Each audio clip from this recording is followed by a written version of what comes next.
dois avoir une interrogation sur l'accélérateur et l'embrayage.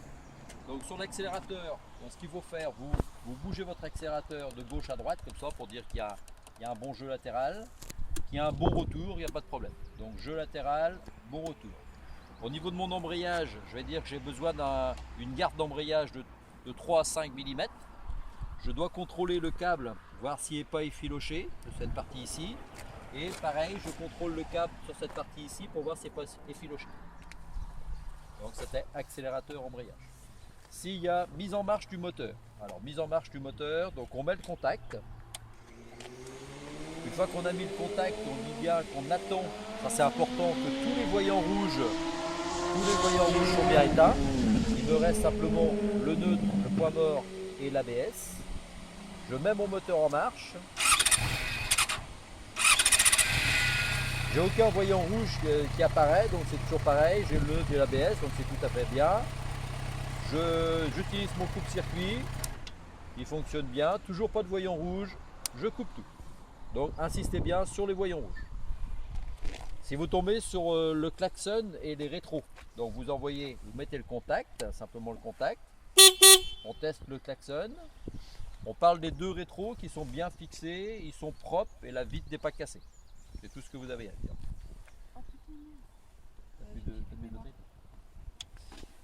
Si on tombe sur l'éclairage avant, donc là il faut mettre le moteur en marche, donc vous attendez que l'aiguille revienne sans en parler, des voyants. Alors là on parle du feu avant.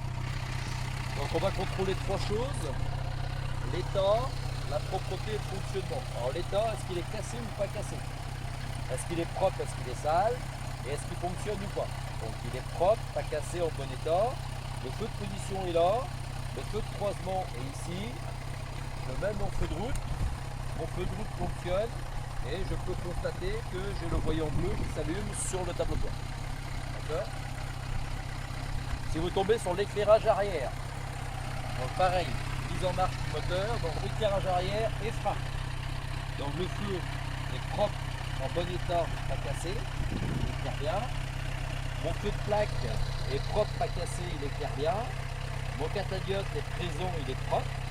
Ma plaque d'immatriculation est bien fixée, elle est aux normes. Mon feu stop arrière fonctionne bien.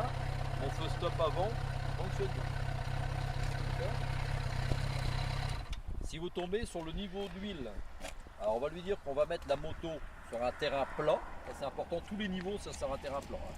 Donc terrain plat, je mets le moteur à tourner pendant 2 minutes. J'attends 2 minutes, c'est pour faire fluidifier l'huile, vous lui dites. Après on enlève la jauge à huile qui se trouve ici. On regarde si le niveau d'huile est entre le mini et le maxi. Il faut que ce soit plus près du maxi que du mini. Si j'ai pas assez d'huile, je rajoute de l'huile par ici qui est préconisée par le constructeur. Donc toujours ça à plat. Si vous tombez sur les freins, alors les freins vous allez contrôler les disques, les 2 disques à l'avant, les 2 disques à l'arrière, enfin il n'y a qu'un disque à l'arrière, mais les 2 disques à l'avant, voir s'ils sont pas rayés. On va contrôler à l'avant comme à l'arrière l'usure des plaquettes de frein, où on les fait contrôler si on ne connaît pas. On va regarder régulièrement en mettant la moto sur un terrain plat et bien droit, voir le niveau du liquide de frein qui se trouve ici pour les freins avant. Et donc ça ne doit jamais dépasser le milieu. Et on va faire la même chose en démontant le carter qui est ici pour le frein arrière. On a le même système et ça doit toujours être au plus plat possible. C'est les freins. Si vous tombez sur la direction, alors la direction, vous lui dites que je m'arrange de pouvoir soulager la roue avant, éventuellement avec une béquille centrale. On doit guidonner de gauche à droite, il ne doit pas avoir de point dur. Sur la direction, on va contrôler régulièrement le T de fourche qui se trouve ici et là.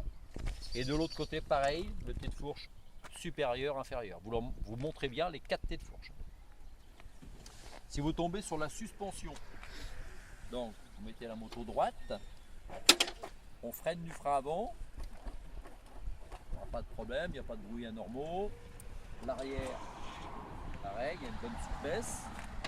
À l'arrière, je dois pouvoir régler ici la dureté de la suspension.